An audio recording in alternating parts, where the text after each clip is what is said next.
ساری تعریف و ثنا اللہ ہی کے لیے ہے۔ ہم اسی کے ثنا خواہ ہیں، اسی سے مدد کے خواہاں ہیں اور اسی سے مغفرت کے طالب ہیں، اور ہم اللہ کے ذریعہ اپنی نفسوں کی برائیوں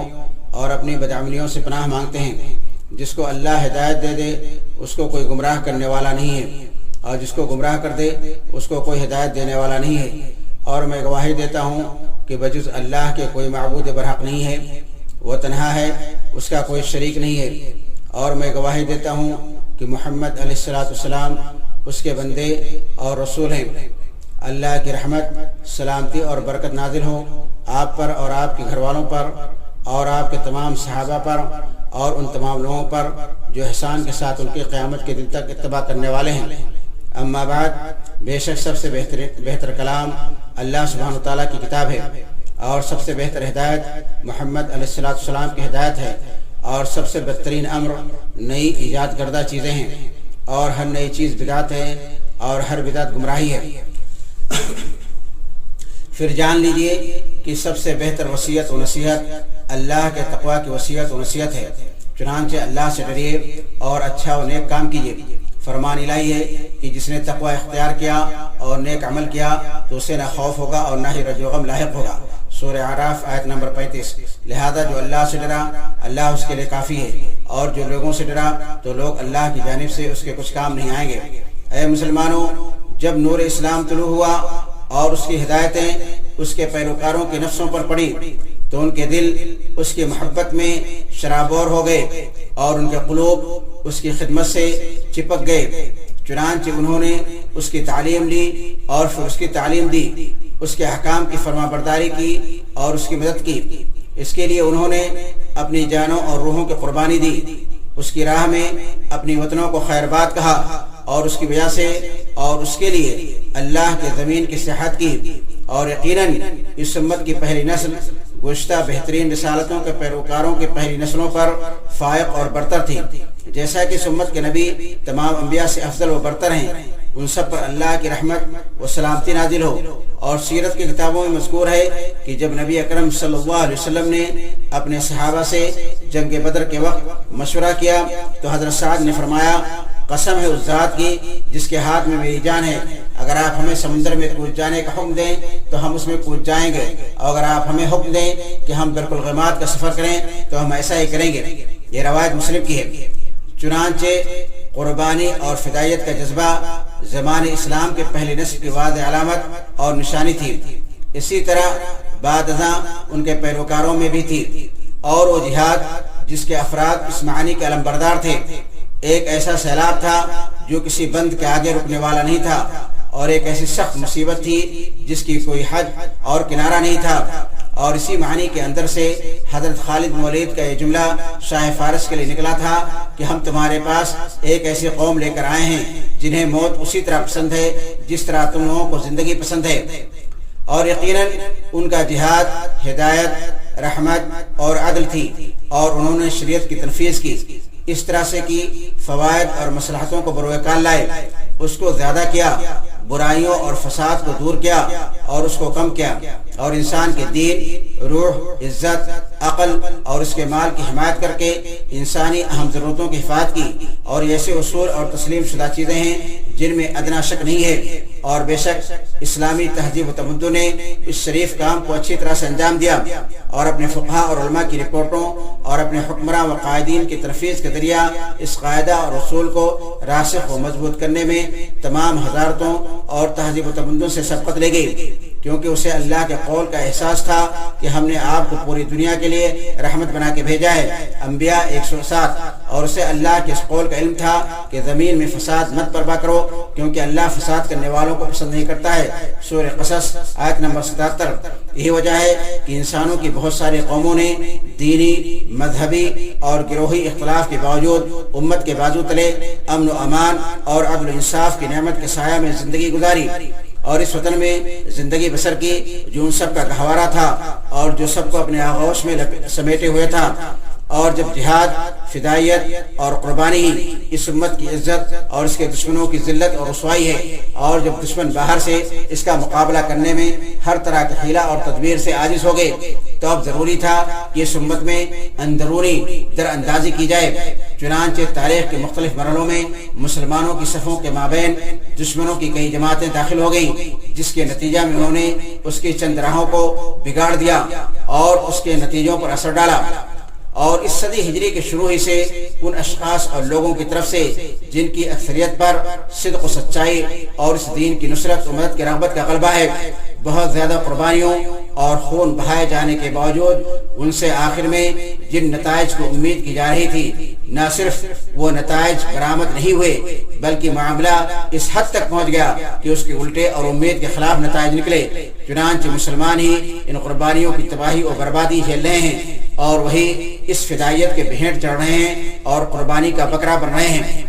اور جبکہ دراصل دین کی مدد و تعاون کے لیے قائم ہوئی گروپوں اور جماعتوں کے درمیان دراندازی ایک کھیل تھی جس کو دشمنوں نے اچھی طرح سے انجام دیا اور اس میں کامیاب رہے۔ چنانچہ بعد کے مرحلہ میں اس سے کہیں بڑے کھیل اور زیادہ خطرناک منصوبہ کی طرف منتقل ہوئے، جو ایک جماعت اور تنظیم کا قیام ہے جس کی بنیاد در حقیقت مسلمانوں کو جڑ سے اکھاڑ پھینکنے، ان کے باقی مادہ ممالک کو تباہ برباد کرنے، مظلوموں کا ظالموں سے آزادی کے لیے ہر کوشش کا مقابلہ کرنے اور دینی نصرت کے محبین کو اپنی طرف ملانے اور ان کو بیکار کی جنگوں کا ایندھن بنانے کے لیے ڈالی گئی ہے۔ اسی وجہ سے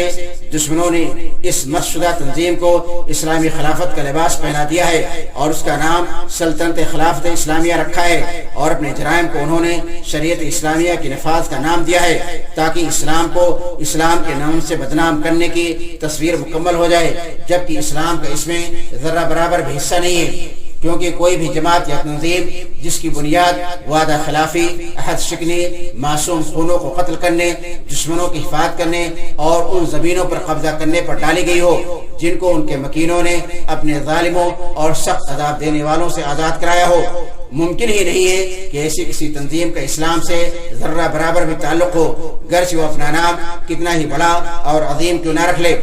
در حقیقت شام اور عراق میں پیدا ہونے والے داعش گینگ کے قائدین، حکمراں اور بانیان نامعلوم اور مجہول ہیں، اور ان میں سے جو اپنے نام سے معروف اور مشہور ہیں ان کا اسلام میں کوئی کردار، رول اور ریکارڈ نہیں ہے، اور ان کے رول، کردار اور ایجنٹ ہونے کے بارے میں شکوک و شبہات اپنی جگہ قائم ہیں۔ اور داعش جماعت کی تشکیل و بنیاد مسلمانوں اور عرب دشمنوں کا سب سے اہم ٹرننگ پوائنٹ ہے، جس میں اسلامی جماعتوں میں در اندازی سے لے کر اب ایک خالص مستقل جماعت تشکیل دی گئی ہے جو ان کی نگرانی میں تیار کی گئی ہے، اور جس کو قائم و تیار کرنے میں علاقائی اور عالمی جاسوسی ایجنسیوں نے اپنا پورا کردار ادا کیا ہے، اور اس کا ڈھانچہ عمارت 3 قسم کے لوگوں سے بنا ہوا ہے۔ پہلی قسم ان کے قائدین، سربراہوں اور منتظمین کی ہے اور یہ خالص دشمن ہیں۔ دوسری قسم غفلت میں پڑے ہوئے دین سے نکلے ہوئے خوارج ہیں، اور تیسری قسم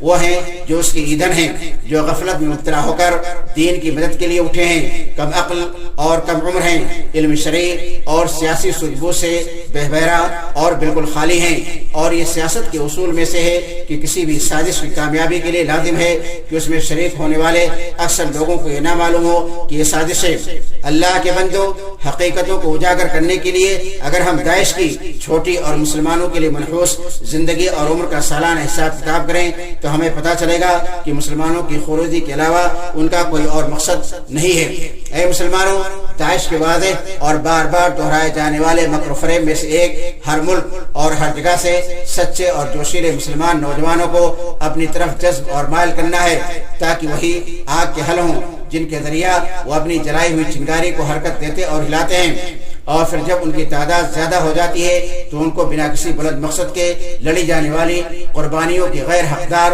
بیکار کی جنگوں میں جھونک کے ان سے نجات حاصل کر لیتے ہیں اور اپنا پیچھا چھڑا لیتے ہیں، جیسا کہ انہوں نے جنگ عین عرب یا کوبانی میں کیا ہے۔ برادران اسلام، یاد رکھیے کہ مسلمانوں اور اسلامی ممالک کا کسی بھی جماعت پر جارحیت کرنے یا اس کے ساتھ برائی سے پیش آنے میں کسی بھی طرح کا مصلحت اور فائدہ نہیں ہے، اور نہ ہی اس کا اسلامی شریعت نے حکم دیا ہے، بلکہ اللہ تعالیٰ کا فرمان ہے، اللہ تمہیں اس بات سے نہیں روکتا کہ تم ان لوگوں کے ساتھ نیکی اور انصاف کا برتاؤ کرو جنہوں نے دین کے معاملہ میں تم سے جنگ نہیں کی ہے اور تمہیں تمہارے گھروں سے نہیں نکالا ہے، بلا شبہ اللہ انصاف کرنے والوں کو پسند کرتا ہے۔ سورہ ممتحنہ آیت نمبر 8۔ اور یہ مسلمانوں کا شروع سے عقیدہ رہا ہے کہ محض دینی اختلاف چہ جائے کہ مسلک اور طریقے کے اختلاف کسی پر جارحیت اور برائی کے ساتھ پیش آنے کو جائز نہیں قرار دیتا ہے۔ اور یقینی طور پر نبی کریم صلی اللہ علیہ وسلم نے مدینہ میں یہود کے ساتھ سکونت اختیار کی اور ان کے پڑوس میں رہے یہاں تک کہ آپ کا انتقال ہو گیا۔ اور گزشتہ 2 ہفتوں کے اندر سعودی عرب کے مشرقی صوبہ میں جو جریمانہ حوادث واقع ہوئے ہیں اور جس کا شکار بہت سارے افراد ہوئے ہیں، یہ بھی ہمارے ملک میں واقع ہونے والی جارحیتوں کے سلسلے ہی کی ایک کڑی ہے، جس کا صرف ایک ہی مقصد ہے اور اس ملک کے امن و امان کو درہم برہم کرنا ہے، اور اس کو بھی ہمارے ارد گرد ہنگاموں اور بد امنی والے ملکوں کے قافلے میں شامل کرنے کی خواہش ہے، تاکہ لاکھوں جانیں ہلاک و برباد ہوں اور کروڑوں لوگ اپنا گھر بار چھوڑنے پر مجبور ہوں۔ اور سعودی عرب کے مشرق میں واقع ہونے والی ان جارحیتوں پر ہمارا افسوس حق بجانب ہے اور اس کا انکار واجب ہے اور اس کی مدافعت اور مقابلہ کرنا فرض ہے۔ بے شک یہ جرم کسی خاص جماعت یا گروہ کے اوپر نہیں ہوا ہے، بلکہ یہ جرم پورے وطن پر ہوا ہے، اور یقیناً داعش جماعتوں نے اب تک جتنا مسلمانوں کا خون بہایا ہے وہ غوروں کے خون کے مقابلے میں ایک سمندر ہے۔ اور شام و عراق میں انہوں نے اہل سنت کی زمینوں پر جو قبضہ کیا ہے وہی ان کی مکمل مقبوضہ زمین ہے، ان کے علاوہ کی زمین پر انہوں نے بالکل قبضہ نہیں کیا ہے۔ اسی وجہ سے جو یہ ثابت کرتا ہے کہ وہ ہمارے عقائد اور نصاب تعلیم کی پیداوار ہیں، تو دراصل ان جماعتوں کے مقاصد کو پورا کرتا ہے اور ان اغراض و مقاصد سے تجاہل برتتا ہے جن کے لیے ان کو قائم کیا گیا ہے۔ بے شک ہمارے اس ملک کا شرعی خطاب گرچہ بعض عقائد کو صحیح اور بعض کو غلط قرار دیتا ہے، لیکن اس میں کوئی بھی ایسی چیز نہیں ہے جو قریب یا دور سے اشارہ کرتا ہو کہ مخالف پر جارحیت و زیادتی کرنا جائز ہے، بلکہ اس میں تو خونوں کی حرمت کی شدت پر زور دیا جاتا ہے، جماعت کی روش پر چلنے کو واجب قرار دیا جاتا ہے، اور حاکم و سرپرست کے خلاف بغاوت، الزام تراشی اور بہتان بازی کو حرام قرار دیا جاتا ہے۔ یہاں تک کہ بعض قومیں ہم کو اس کے بارے میں طعنہ دیتی ہیں اور ان کو یہ نہیں معلوم کہ یہ وسطیت اور اعتدال پسندی ہے جس کا دین نے ہم کو حکم دیا ہے۔ ورنہ یہ کون سا جہاد ہے کہ جمعہ کے دن نماز جمعہ کی ادائیگی کے دوران نمازیوں سے بھری ہوئی مسجد میں بم دھماکہ کیا جائے، جبکہ احادیث میں گرجا گھروں کے پادریوں کو قتل کرنے سے روکا گیا ہے، تو پھر کیسے مساجد میں نمازیوں کو قتل کیا جا سکتا ہے؟ اور اللہ کے گھر تو جائے امن ہے، خوف و دہشت کی جگہ نہیں ہے۔ اور فتح مکہ کے موقع پر نبی کریم صلی اللہ علیہ وسلم نے فرمایا تھا کہ جو مسجد میں داخل ہو گیا وہ مامون محفوظ ہے، یہ ابو داؤد کی روایت ہے۔ اور کچھ لوگوں نے اس طرح کے واقعات کو استعمال کرتے ہوئے اپنی ہی ذاتوں کو کوڑا مارا، اپنے ہی لوگوں کو مورد الزام ٹھہرایا اور نصاب تعلیم کی مذمت و برائی کی۔ ہم ان لوگوں سے یہ کہنا چاہتے ہیں کہ ہمارے ملک میں جس طرح متشددین اور انتہا پسند نکلے، اسی طرح سے اس میں بعض منحرف اور گمراہ فکر والے بھی نکلے ہیں جنہوں نے بعض دینی احکام کے خلاف بغاوت و سرکشی کی۔ تو کیا ایسے لوگ بھی ہمارے نصاب تعلیم اور دینی خطاب کے پیداوار ہیں؟ اور کیوں ہمارے اہل وطن کے ایک بڑی اکثریت کو نظر انداز کیا جاتا ہے جو دینی اعتدال پسندی کی زندگی بسر کرتے ہیں اور مسلمانوں کی راہ پر چلتے ہیں اور غلو، ظلم و جور کا انکار کرتے ہیں؟ یقیناً تحقیق نگاروں اور اہل علم کا کہنا ہے کہ اس داعشی گینگ اور ٹولی کی غالب اکثریت کے قدم ہمارے ملک پر نہیں پڑے ہیں، چہ جائے کہ وہ ہمارے نصاب تعلیم اور خطاب سے متاثر ہوں، بلکہ ان کی قیادت و سربراہی کی صف میں ایک بھی آدمی ہمارے ملک کا نہیں ہے۔ تو پھر کیوں اندر اور باہر سے یہ باہمی تعاون مملکت کے اوپر الزام لگانے میں پایا جاتا ہے کہ وہی سبب ہے، حالانکہ وہی اس کا شکار ہے اور وہی پروش پانے والا ماحول ہے، حالانکہ اس کا عقیدہ نہایت واضح اور اس کا منہج و طریقہ بہت ہی روشن ہے۔ بے شک تمام مسلمانوں پر واجب ہے کہ اپنے ملکوں کے خلاف عام طور سے اور سعودی عرب کے خلاف خاص طور سے سازش کی گہرائیوں کی حقیقت سے واقف ہوں۔ مملکت سعودی عرب جو کہ حرمین کا ملک ہے اور سنت کا گہوارہ اور امن و سلامتی کا داعی ہے، اللہ اس کی نگرانی فرمائے اور اس کی حفاظت کرے، اور اللہ بہترین حفاظت کرنے والا ہے۔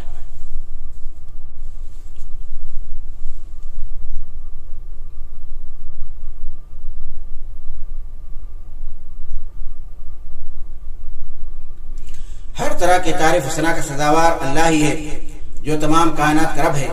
اور ذاتی و جارحیت صرف ظالموں کے لیے ہے، اور میں گواہی دیتا ہوں کہ اللہ کے علاوہ کوئی معبود برحق نہیں ہے، وہ تنہا ہے، اس کا کوئی شریک نہیں ہے، جو مومنوں کا ولی اور دوست ہے، اور میں گواہی دیتا ہوں کہ محمد صلی اللہ علیہ وسلم اللہ کے بندے، اس کے رسول ہیں، اور پوری دنیا کے لیے اللہ کی رحمت ہیں۔ اللہ کی رحمت، سلامتی اور برکت ہو آپ پر اور آپ کے اہل خانہ پر اور آپ کے تمام صحابیوں پر۔ اما بعد، اسلامی بھائیوں، یاد رکھیے کہ مملکت سعودی عرب اپنے عالمی وزن اور تاثیر کی وجہ سے کسی بھی اعلی کار اور ایجنٹ تنظیم کے نشانے پر ہے جس کا کام تشدد اور انتہا پسندی ہے، یا کسی بھی ملک و سلطنت کے نشانہ پر ہے جس میں زیادتی، جارحیت اور انقلاب کی صفات پائی جاتی ہیں، اور جو فرقہ واریت اور دہشت گردی کو برآمد کرتا ہے، یا غاصب اور قابض ملکوں کے نشانہ پر ہے۔ اور بلا شبہ سعودی عرب اللہ کے عطایا اور فیوز کی وجہ سے متشدد تنظیموں اور انقلابی و توسعی عزائم رکھنے والے ملکوں کے سامنے بہت بڑی رکاوٹ ہے۔ اسی طرح اس کا استحکام، آپسی ہم آہنگی اور اس کا اپنے عہد و پیمان کی پابندی وسائل اعلام کی چیخ و پکار، شور و ہنگامہ کے لیے ایک بہت بڑا چیلنج ہے۔ جو لوگ مکر کی جال بنتے ہیں اور سازشوں کی تدبیر کرتے ہیں، انہیں اچھی طرح سے پتہ ہے کہ مملکت کے اثر کا حجم یعنی وہ علوم کتنا ہے، اور یہ بھی جانتے ہیں کہ وہ ایک ایسا ملک ہے جس کی جڑ اور بنیاد ہے، جو جغرافیائی، انسانی، دینی اور معاشی گہرائی والا ہے، اور جب بھی وہ اپنا وزن کسی بھی مسئلہ میں رکھتا ہے تو بلا شبہ اس کا حصہ اثر دار اور بھاری ہوتا ہے، کیونکہ اس کے پاس ثابت اصول و ضوابط، شریح مقاصد اور مضبوط تعلقات ہیں، اور اللہ تعالیٰ نے اس کو خیرات سے مالا مال کیا ہے۔ اس کا دستور و آئین اللہ کی کتاب اور اس کے رسول کی سنت ہے، اور اس کا رمز و علامت امن و سلامتی اور امداد و تعاون ہے۔ ہم اپنی تقدیر اور اپنی امت کے تقدیر و انجام کی لیے نابی نہیں کرتے ہیں، اور ہماری مشکل تقدیر یہ ہے کہ ہم جنگ اور فتنہ کے بالکل بیچ میں ہیں، اور ہم عرب اور اسلام کے غم و فکر کے بوجھ کو لے کر کھڑے ہیں اور اس کی طاقت رکھتے ہیں، اور ہم عالمی قراردادوں میں ایک مؤثر اور بااثر شریک ہیں۔ اسی وجہ سے ہم ہر حریص اور لالچی کے نشانہ پر ہیں، اور واقعات جن کا ہم سامنا کر رہے ہیں اور وہ سازشیں جو ہمارے خلاف رچی جا رہی ہیں، ان سب کا انجام انشاءاللہ ناکامی پر ہوگا، کیونکہ سعودی قوم اپنے تمام اجزائے ترقی کی وسعت سازش کا خاتمہ کر دیتا ہے، اور وادی کا چٹان ہے جب اس کی مزاحمت اور مقابلہ کیا جائے، اور جب ہمارے دشمن اس کے اندر پیش رفت کرنے اور آگے بڑھنے میں ناکام ہو جائیں گے تو یقیناً وطن عربی میں اپنے تمام نتائج اور کمائیاں کھو دیں گے۔ ہمارے دشمنوں کا رہن داخلی محاذ کو کمزور کر دینے پر ہے، جبکہ ہمارا رہن اس کو مضبوط بنانے پر ہے، لہذا ہمیں ان کی امیدوں کو ناکام بنانا چاہیے۔ سعودی عرب کے مشرقی صوبہ میں مساجد کے اندر بم دھماکہ کے واقعات ایک زہریلا سمندر ہے جس کا مقصد فرقہ پرستی کے پاؤں پھیلانا ہے اور پھر اس کو برانگیختہ کرنا ہے تاکہ ان کی جگہ پر اپنی ہی ذات کو تباہ برباد کرنے کا فریضہ انجام دے۔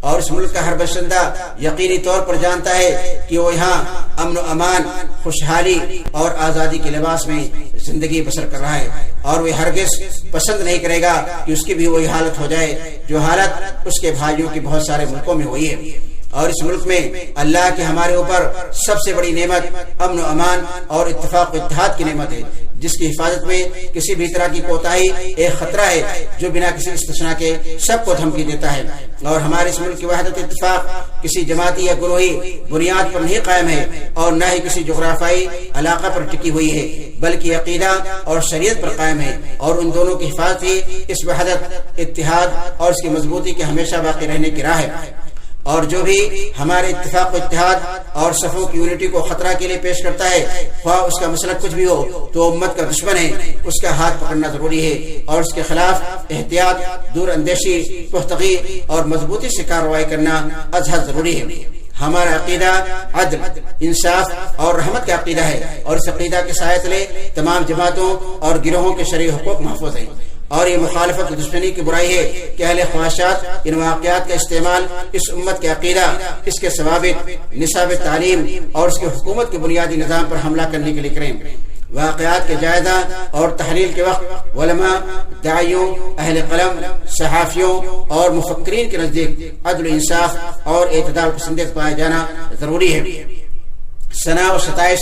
یا مذمت مرائی، مخالفت یا موافقت والے خطاب و تقریر میں وسطیت اور اعتدال پسندی کی سنت سے ہٹنا ہی بعض اطراف کو غلو اور تشدد کی طرف ڈھکیل دیتا ہے۔ اللہ تعالیٰ کا فرمان ہے، کسی ایسی چیز کے پیچھے نہ لگو جس کا تمہیں علم نہ ہو، یقیناً آنکھ، کان اور دل سب کی باز پرس ہو رہی ہے۔ سورہ اسراء آیت نمبر 36۔ اور ہمارا اپنا رویہ و موقف اپنے امنی نظام و شعبہ کے بارے میں تکریم اور اعزاز کا رویہ ہے، جو برے وقت پر سبقت لے جاتا ہے اور اس کے واقع ہونے سے پہلے ہی اس کا خاتمہ کر دیتا ہے، یا اس کے واقع ہونے کے بعد اس کی باریک تر تفصیلات کو کھول نکالتا ہے، اور یہ سب اللہ کے توفیق اور اس کے صحیح راہ دکھانے سے، اور محافظ امن کے تئیں ہماری ذمہ داری یہ ہے کہ ہم ان کے لیے سچی اور خالص دعائیں کریں اور ہم ان کی پر اثر مدد کریں، اور احساس رکھیں کہ ہر وطن والا محافظ امن اور سپاہی ہے جو وطن کے کسی نہ کسی سرحد پر متعین ہے، لہذا ہمیں ایک دوسرے کے ساتھ تعاون کرنا چاہیے، اللہ کی رسی کو مضبوطی سے پکڑ لو اور آپس میں تفرقہ نہ کرو۔